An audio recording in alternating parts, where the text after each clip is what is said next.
Boa noite e shalom a todos. Gostaria nesta noite de tratar com todos os amados e queridos irmãos de um tema muito importante, histórico, que vai ajudar muitas pessoas a terem seus olhos abertos para grandes verdades que estão ocultas pelo sistema religioso e que dificilmente alguém vai te contar. Mas hoje eu estou aqui para contar para você a história de um personagem histórico que existe vários documentos, né, que falam dele e de suas obras e como estas obras elas vieram a influenciar o círculo religioso dos dias de hoje, a saber, o cristianismo, tanto o seu lado, a sua face católica, apostólica, romana, principalmente, quanto também o lado evangélico, né? Os cristãos evangélicos que, infelizmente, herdaram muitas coisas ensinadas por estes personagens, tal como Inácio de Antioquia, Tertuliano, Marcião de Sinopse e outros considerados pais da igreja. Eu gostaria muito de estar fazendo essa exposição, que será extraída não da minha cabeça, não é invencionice minha, mas eu vou estar apresentando aqui deste livro, Judaísmo Nazareno, o caminho de Yeshua e os seus Talmidim, escrita nada mais nada menos do que por Tzadok Ben Deren. Esta obra, né, escrita por Tzadok Ben Deren, que é um grande rabino, né, um servo do Eterno. Eu recomendo a leitura deste livro para todos aqueles que forem assistir esta live. E ele, comentando sobre Marcião, aqui neste livro, a partir da página de número 50, ele fala muitas coisas que eu gostaria de deixar registrado aqui nas lives que eu sempre faço aqui na minha página, né? E também lá no meu canal. Quero pedir a você que vai assistir esta live um apoio no meu canal do YouTube, né? Rodrigo Dias Silva, servo de Adonai. A sua inscrição, seu like, seu comentário e compartilhamento dos vídeos lá é muito importante para o crescimento, fortalecimento, desenvolvimento do canal. É um canal novo e está crescendo de uma maneira muito significativa e boa. E isso me traz muita alegria porque é o meu trabalho. Eu não sou frequentante de nenhuma instituição, vamos dizer assim, religiosa, né? Estou ligado a, a grupos, né? A irmãos, sim, de maneira virtual, que faz parte do judaísmo nazareno, judaísmo messiânico, praticantes da fé israelita, porém, eu não estou ligado, né, diretamente a nenhuma denominação, muito menos as evangélicas, né? Então, meus queridos, eu gostaria de deixar aqui registrado. Alguém tem que falar, né? Alguém tem que expor essas verdades. Infelizmente, o público do qual um dia eu fiz parte, para o qual eu falo até nos dias de hoje, o público com o qual eu tenho uma intimidade muito grande, que é o público evangélico, né? Por ter sido eu um pastor evangélico durante 21 anos, eles não gostam da história. E por não gostar de história, eles são enganados, e muito enganados, né? Por doutrinas criadas por homens, introduzidas no círculo religioso por homens. Então alguém tem que trazer a verdade à tona. Não sou o dono da verdade, mas sou servo do dono da verdade.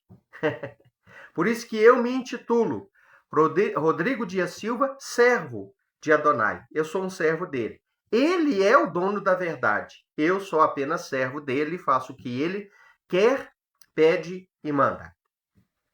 Então, queridos, para você entender bem, né, a mensagem de hoje, é necessário que você entenda como surgiu o cristianismo. É necessário que você entenda uma verdade que eu vou te falar aqui agora. Talvez você vai assustar, mas é uma realidade comprovada, né? Este mesmo livro aqui, ele comenta sobre isso. Tudo que eu vou falar está extraído dele e de diversos outros livros que eu tenho pesquisado este assunto para poder falar. Pois eu não vou inventar nada da minha cabeça para poder passar para as pessoas, né? O que eu falo tem provas, tem literatura que comenta, apoia e embasa tal argumento. Então, primeira coisa que você deve entender é que não foi Yeshua ou Jesus quem criou o cristianismo. O cristianismo surgiu como fruto de uma divisão aonde um influente líder da época, contemporâneo dos apóstolos, ele discordou dos ensinamentos apostólicos, dos ensinamentos tradicionais, dos Netzarim. Agora você pode perguntar assim, quem é esses Netzarim?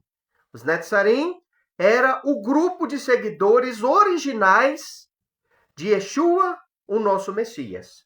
Era assim que eles eram chamados lá naquelas épocas.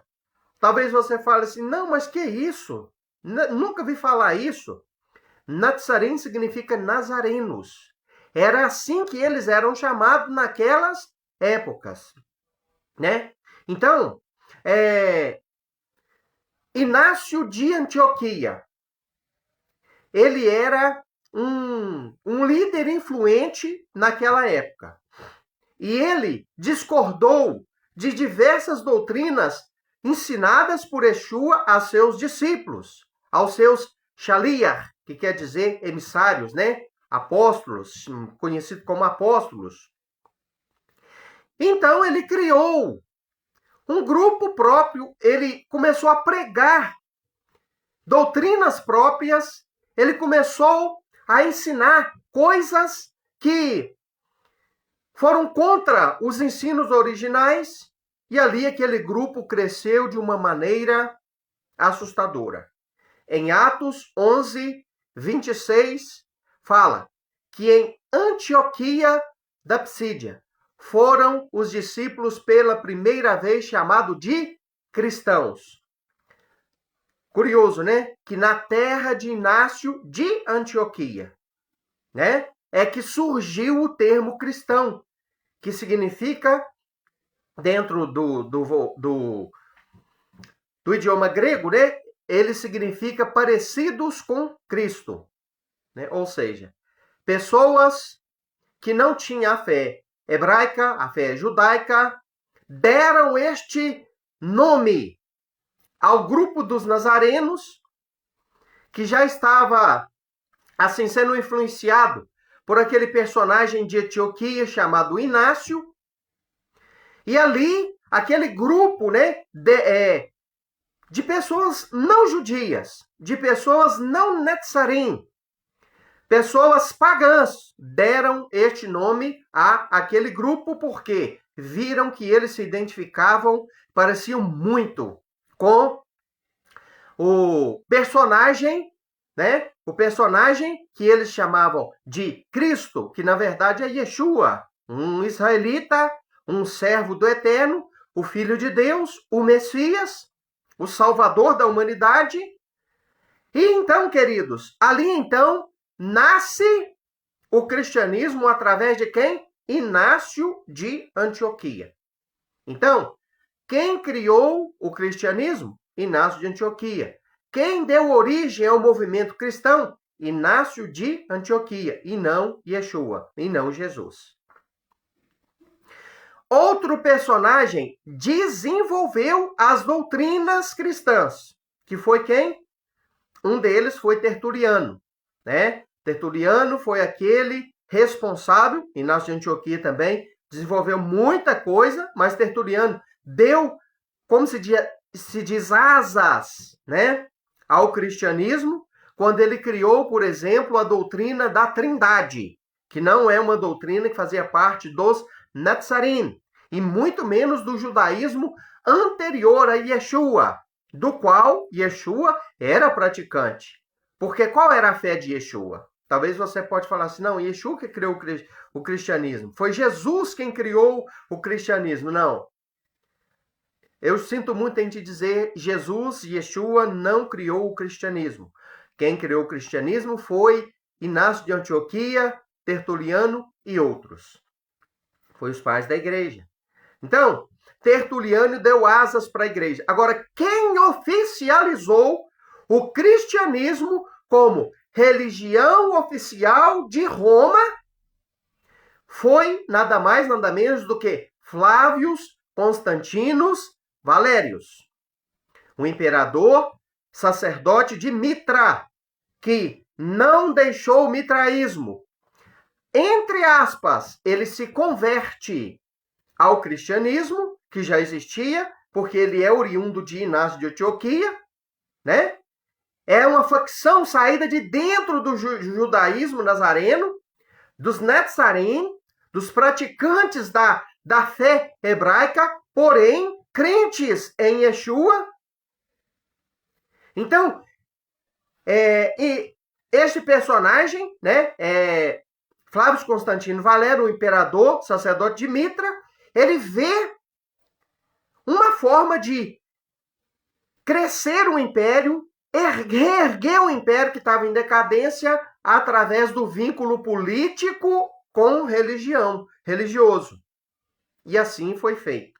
E aí, então, nasce, através do concílio de Niceia, no ano 325, depois de uma reunião que durou mais de 6 meses, né? Alguns falam que ela durou 8 meses, e não tinha ali um judeu sequer, um rabino sequer, um líder judeu sequer, para debater e ensinar as origens da fé dos Netzarim, eles com base na sua filosofia, teologia e crenças pagãs, mesclaram as suas crenças, oriundas do paganismo, porque naquela época, quando foi oficializado o cristianismo como religião oficial do império, muitos povos se converteram ao cristianismo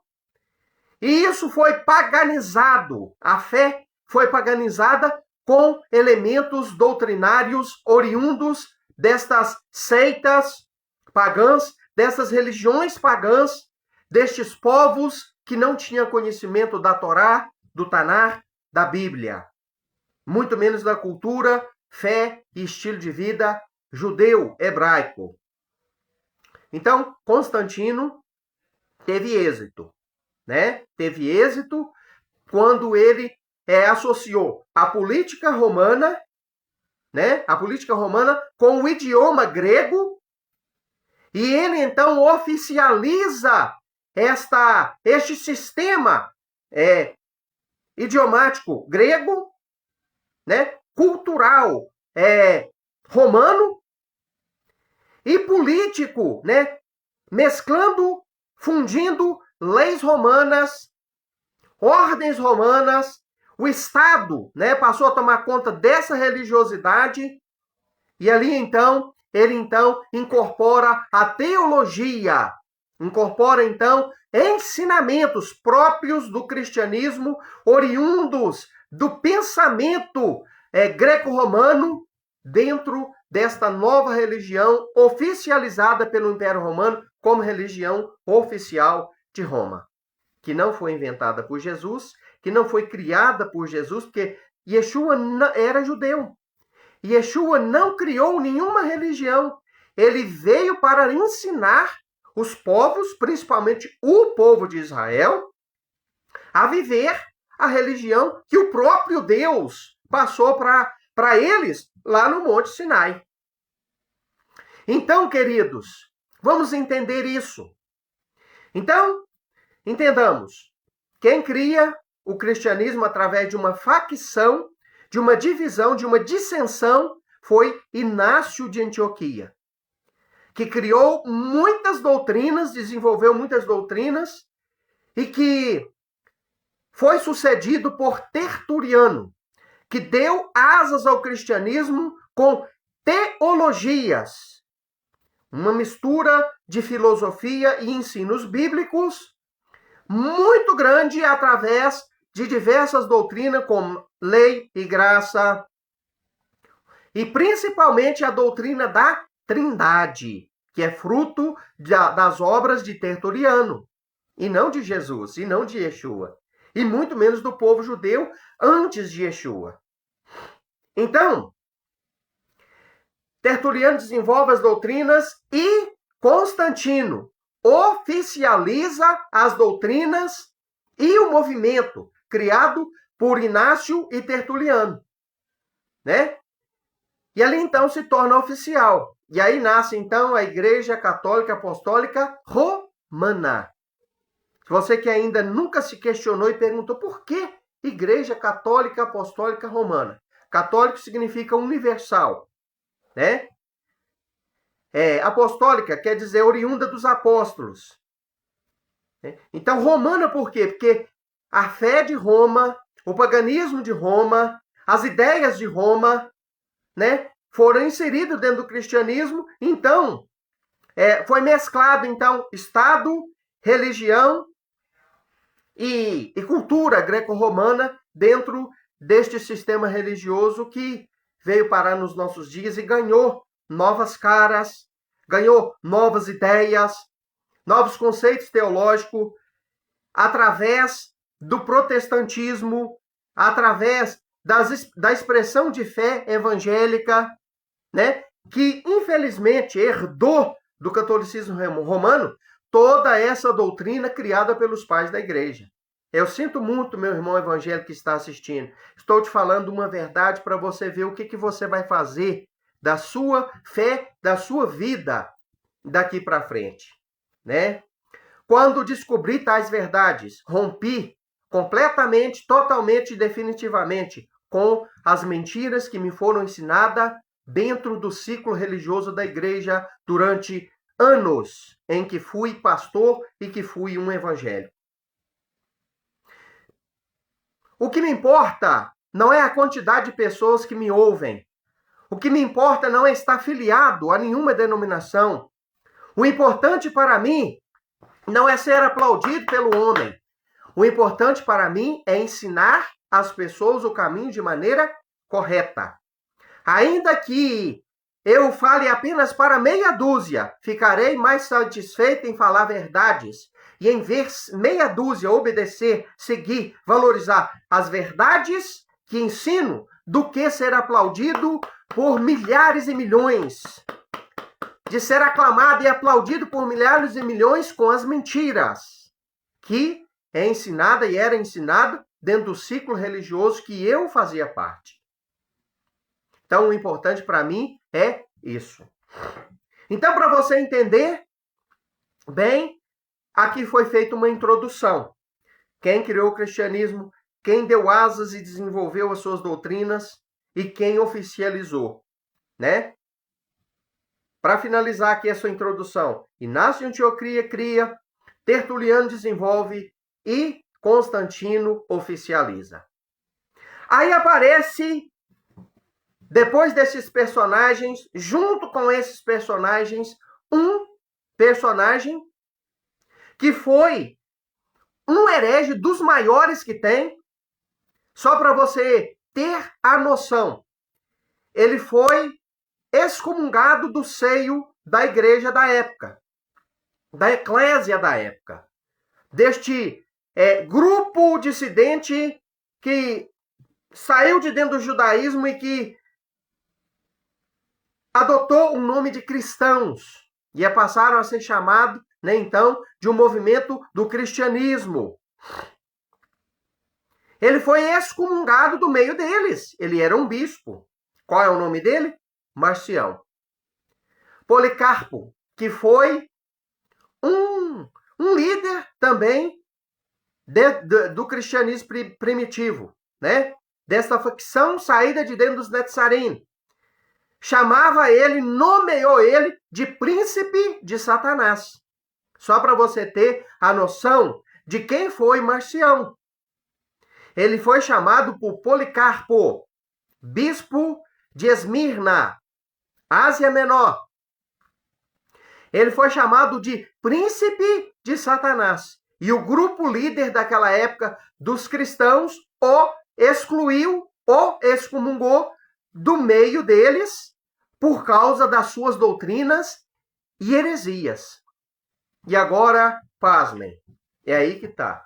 Muitas das suas doutrinas, muitos dos seus ensinamentos que foi naquela época rechaçado, que foi repudiado, que não foi aceito e que levou o seu criador, Marcião de Sinopes, a ser excluído, a ser excomungado do seio da eclésia, da igreja lá daquela época.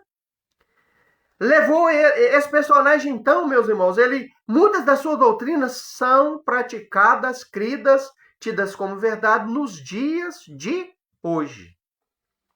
Vou passar a ler aqui, a partir da página 50, comentário feito por Tzadok Ben-Derer a respeito de Marcião. Após a rebelião de Inácio de Antioquia e a expansão do cristianismo, contou com outro nocivo ingrediente implementado por Marcião de Sinopse. Então, Marcião de Sinopse, após então a criação do cristianismo, ele contamina de uma forma absurda os ensinamentos que já não eram puros, né, daquele grupo dissidente que veio como rebelião de Inácio de Antioquia.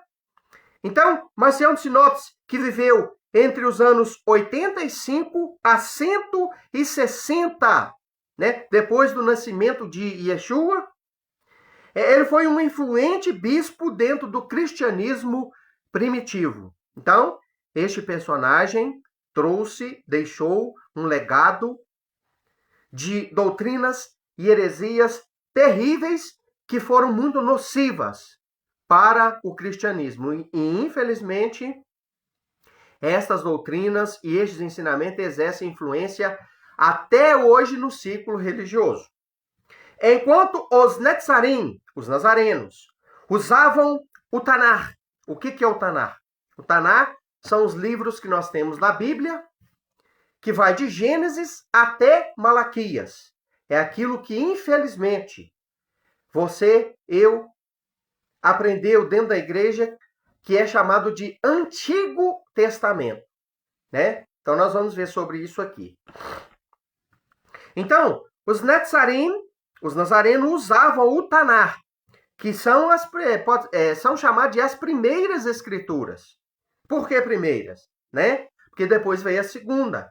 Qual é a segunda? A segunda é aquilo que as pessoas chamam de o Novo Testamento, que é também uma nomenclatura muito incorreta.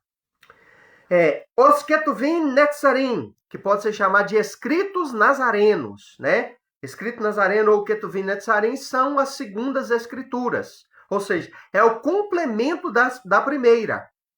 Né? Pode-se comparar este fato da seguinte forma: suponhamos que tem uma construção. O que eu posso usar para comparar as primeiras escrituras? Eu posso usar a Torá como a base, o alicerce de toda a estrutura de todo o prédio. Posso usar o livro dos profetas e os demais escritos que tem naquilo que chamamos de Antigo Testamento como as paredes e o revestimento geral da construção. Então, a Torá, a base. As paredes são os livros, todos os demais livros que compõem aquilo que se chama Antigo Testamento, que fica em cima da base. Está apoiado em cima da base. Agora eu te pergunto, uma construção, um edifício, é completo se ele tiver alicerce, parede, mas não tiver a cobertura, não, ele não é completo. Então, o que é o complemento? O que é o telhado, a cobertura do prédio? É os escritos nazarenos. São as segundas escrituras, que chamamos também de Brit Hadashah, ou seja, aliança renovada. Então, pode ser comparado assim. Considerando todas as escrituras como uma unidade. É assim que o judeu considera as escrituras, sem essa questão dessa nomenclatura, Antigo Testamento e Novo Testamento. Né? Então, não existe isso para o judeu. Essa nomenclatura, ela não faz parte. Quando o judeu menciona a questão de Antigo Testamento e Novo Testamento, é só para você compreender o que ele quer dizer. Ele não usa isso não faz parte, né? Nem o judeu ortodoxo, nem o reformado, nem o messiânico, nem o nazareno, o judeu de espécie nenhuma usa essa nomenclatura entre eles ou por si só. Eles só usam em conversa com cristãos, com não cristãos, com o ocidental, que infelizmente recebeu essa informação errônea, né? E que foi formado dentro dessa configuração aonde se chama o Tanar, as primeiras escrituras de Antigo Testamento, e a Brit Hadashah, os escritos nazarenos de Novo Testamento. Então, olha bem, é uma ofensa você dizer Antigo Testamento, né? Você está dizendo que as escrituras sagradas é antiga, ultrapassada, antiquada, né?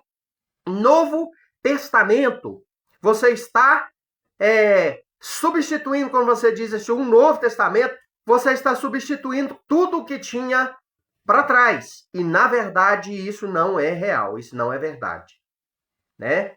Olha bem para você ver sobre essa questão nas palavras do próprio Filho de Deus. Olha o que Yeshua falou sobre essa questão de Antigo e Novo Testamento. Olha para você ver se Jesus, Yeshua, veio para abolir e para deixar ultrapassado, antiquado e antigo aquilo que existia antes dele. Olha o que ele deixou escrito aqui no capítulo 5 e no versículo 17 de Mateus. Ele ensinou assim: não penseis que vim abolir a lei ou a Torá e os profetas, o alicerce e as paredes. Não vim, mas vim cumprir. Porque de certo vos digo que até que o céu e a terra cessem, nenhum Yud, que é, né, a menor letra do alfabeto hebraico, nem um Yud ou um ponto, né, que é um sinalzinho, o mais insignificante, mas que tem ali um valor muito grande dentro, né, do alfabeto hebraico, nem um Yud e nem um ponto da Torá cessarão, da lei, até que tudo se cumpra. Então, ele falou que enquanto existir céu e terra, antes que eles cessem, né, tudo isso aqui vai cumprir. Existe céu ainda? Existe terra ainda? Existe. Então, cessou os ensinamentos da Torá? Segundo Yeshua, não. Segundo a teologia cristã, sim. Cristo é o fim da lei, né? Uma péssima, porca tradução feita pelo padre João Ferreira de Almeida dentro das suas Bíblias, que não tem nada a ver em Romanos 10:4, né? Com fim de término. Mas lá está escrito a finalidade, e não fim de pôr ponto final. A finalidade da Torá é apontar para o Mashiach, o Messias. É isso que está escrito em Romanos 10:4. E não que Jesus é o fim da lei. A vinda de Jesus, o aparecimento de Jesus, a chegada de Jesus coloca fim na lei. Não está escrito isso no original. Essa é uma péssima interpretação e tradução uma tradução de um padre, né? Que não conhece a cultura, não conhecia o idioma, né? Estudou um pouco, aprendeu o que ele pôde, coitado. Só que quem entende de Bíblia é o povo que recebeu ela. Os Goim são beneficiados com ela, mas quem entende dela é o povo que recebeu ela. É o povo judeu. A Bíblia é um livro judeu. Yeshua era um judeu. Qual religião que Jesus tinha?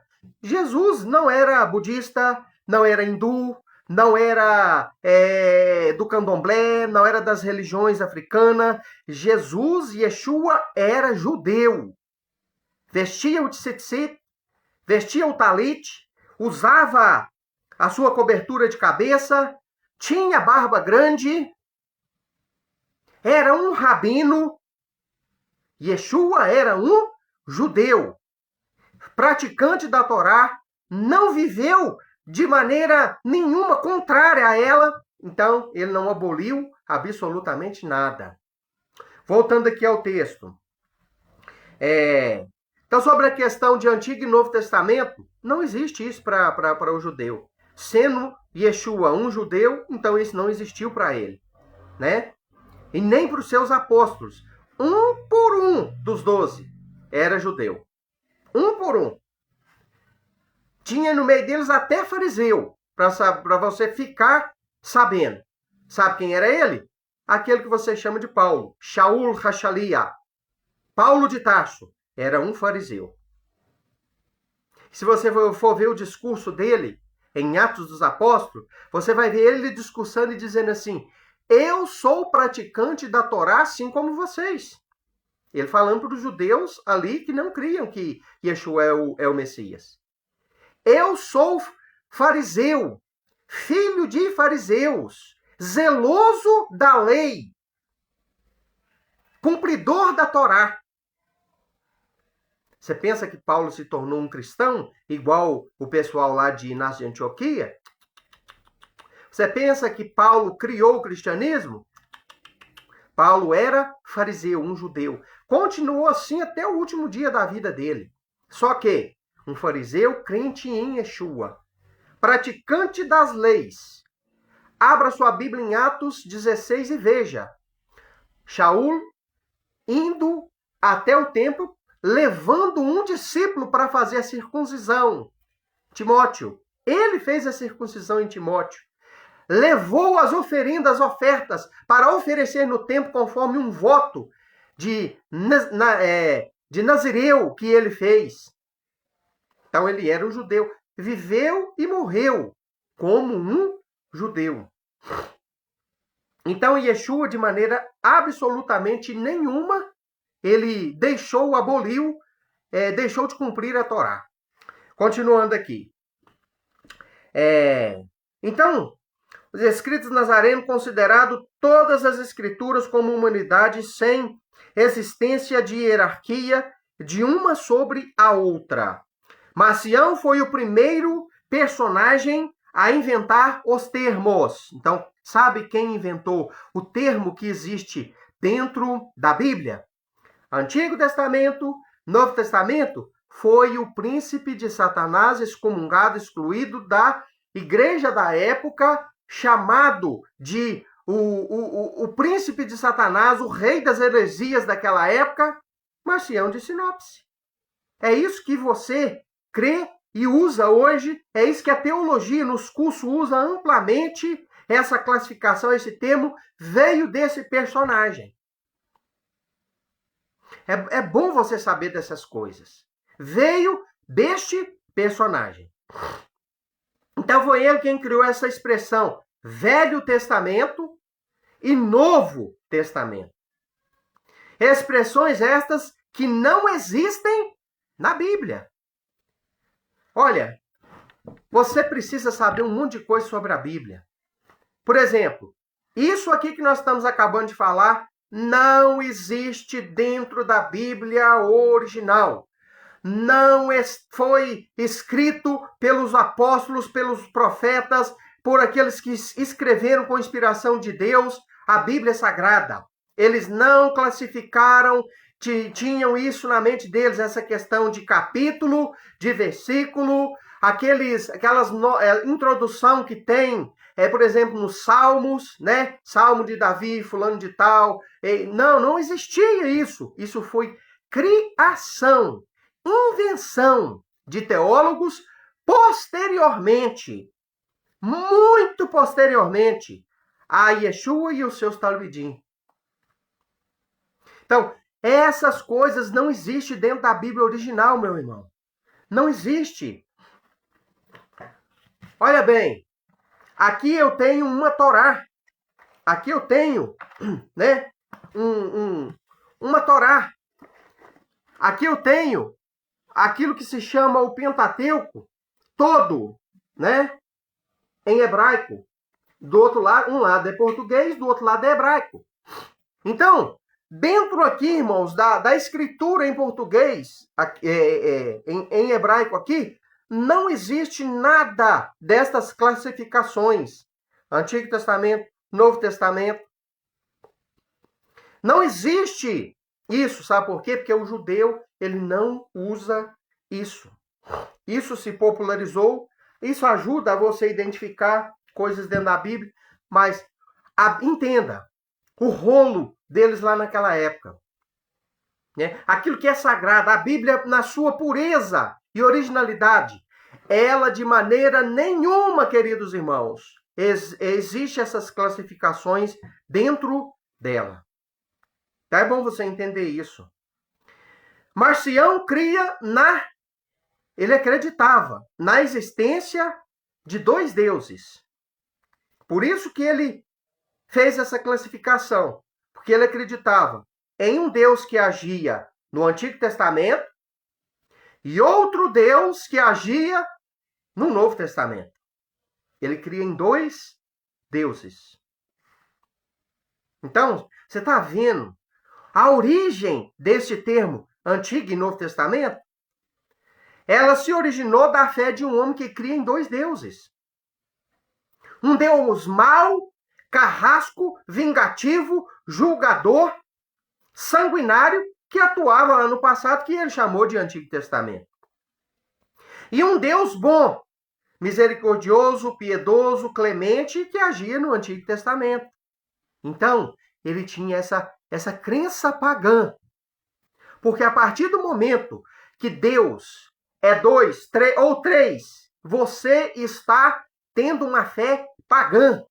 Sinto muito em te dizer essa verdade. Isso é paganismo, porque o verdadeiro monoteísmo, ele ensina que Deus é errado. O que significa isso? É uma palavra que significa indivisível, incorpóreo, indissolúvel. Ele é um. Um significa na realidade, literalmente. E não dois e muito menos três.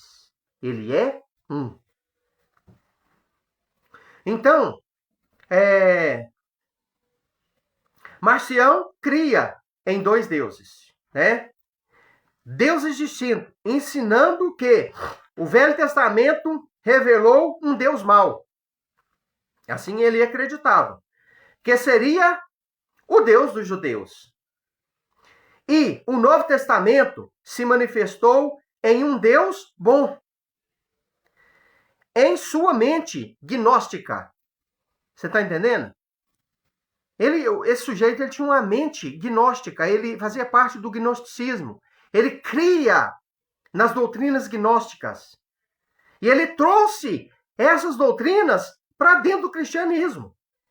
Está vendo um irmão cristão que não gosta da história? Em que você está metido e não sabe? Com que você está envolvido e não sabe? Então ele inseriu vários conceitos gnósticos nos ensinamentos e doutrinas cristãs. É bom você entender isso. O Deus de Jesus seria diferente do Deus dos judeus. Entendeu? Assim ele acreditava. O pensador pagão preconizou um sistema dualista para explicar as contradições entre Velho e Novo Testamento. Então entenda, irmão, a criação desta dualidade, Antigo e Novo Testamento, tem como origem a crença pagã gnóstica de um homem em dois deuses. Um que atuava através do Antigo Testamento, lá no passado, para o povo judeu, e o outro, né, que atuava através de Jesus, um personagem bonzinho, no Novo Testamento. Então, olha que coisa nociva, né? Que coisa nociva colocar estes ensinamentos. Para justificar a existência de dois deuses, Marcião interpretou as escrituras de maneira totalmente incorreta. Né? Então ele fez uma interpretação própria. Por isso que eu digo, irmão, você que vai assistir este vídeo, muito cuidado com interpretação própria. Sabe aquele negócio? Não, eu penso assim, eu acho assim, eu imagino assim, eu imagino que seja assim. Tira isso, remove isso da sua mente. Não existe essa questão de eu acho, eu penso, eu imagino. Não, não é assim. As escrituras precisam ser interpretadas, devidamente interpretada, levando em consideração o seu contexto original, né? Que é o hebraico, o seu idioma original e a cultura original, a religiosidade original para a qual ela foi escrita e por quem foi escrita. Então,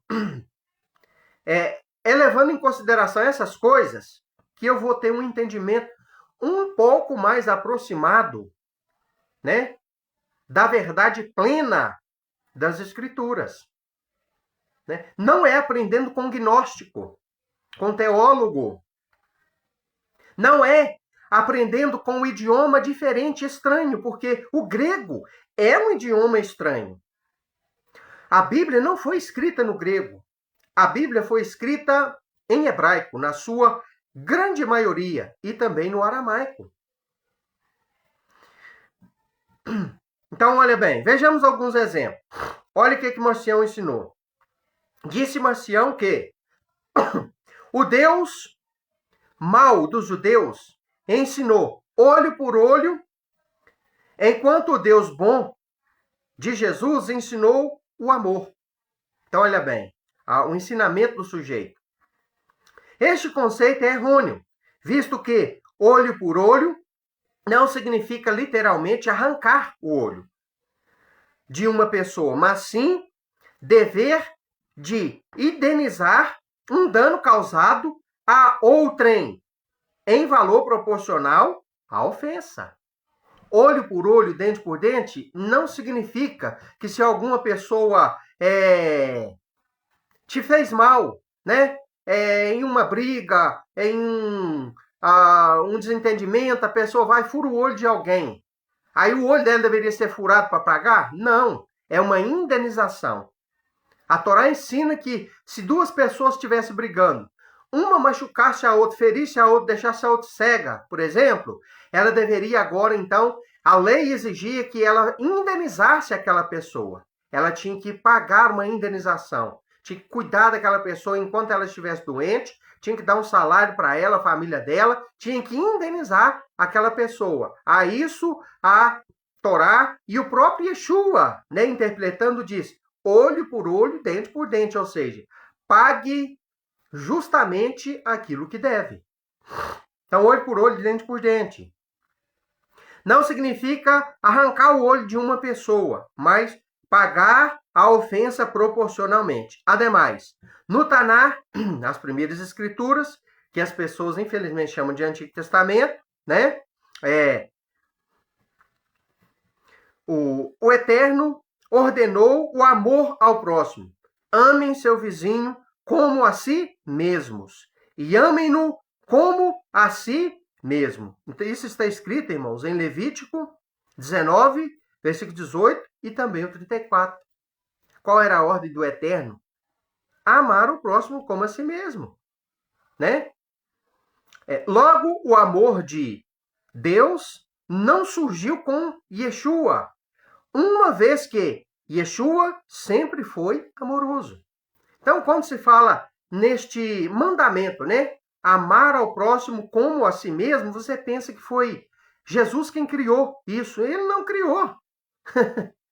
Isso aqui já existia, Levítico 19, 18. O próprio Deus falou isso aqui para Moisés. Já existia. Deus falando para Moisés, olha, ame o próximo como a si mesmo.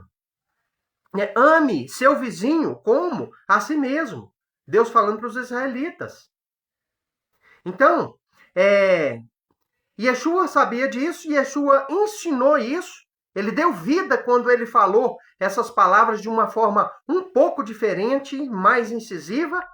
Porém, isso aqui já existia, ele não criou esses ensinamentos. Esses ensinamentos são do Pai. São do Eterno. Segundo, alegou Marcião que o Deus do Velho Testamento incentivava o divórcio e o adultério. E o Deus do Novo Testamento os proibiu. Olha bem. Outro equívoco de Marcião, Yeshua lecionou que o divórcio foi dado pela dureza do coração do ser humano. Então, de maneira nenhuma, né? Deus permitiu o divórcio, criou o divórcio. Isso é uma desgraça na vida do ser humano. Infelizmente, né? Eu passei por isso, né? Não por decisão minha, de decisão de quem estava do meu lado, né? Eu tenho minha consciência limpa sobre isso. Mas é uma desgraça na vida do ser humano. É uma desgraça na vida da família. Então Deus vai criar divórcio? Não.